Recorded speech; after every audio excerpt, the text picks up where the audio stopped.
عايزة أقول نقطة مهمة قوي. فترة القعدة في البيت رغم خوفها مش بالضرورة تكون تعطيل. أحيانا ربنا بيهدينا من سرعة الدنيا غصب عنا عشان نشوف نفسنا ونسمع صوتنا. في الفترة دي ممكن نتعلم حاجات ما كناش لاقيين وقت ليها وسط زحمة الشغل، زي إننا نقرأ مثلا بهدوء حتى لو صفحتين، نبدأ مهارة جديدة، نسمع محتوى يطمنا، نكتب مشاعرنا على الورق، بتريح كتير وبتحسن نفسيتنا. ممكن كمان نبني عادات، نقرأ ورد قرآن، يكون عندنا ورد أذكار، نهتم بنفسنا وصحتنا، نستمتع بالقعدة من غير استعجال. الحاجات دي مش بتتبني فورا، بس بتتزرع جوانا وبتطلع في وقتها. عايزة أقول نقطة مهمة قوي. فترة القعدة في البيت رغم خوفها مش بالضرورة تكون تعطيل. أحيانا ربنا بيهدينا من سرعة الدنيا غصب عنا عشان نشوف نفسنا ونسمع صوتنا.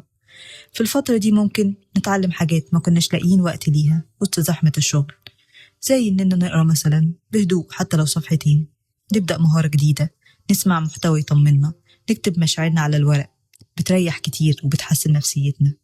ممكن كمان نبني عادات، نقرأ ورد قرآن، يكون عندنا ورد أذكار، نهتم بنفسنا وصحتنا، نستمتع بالقعدة من غير استعجال.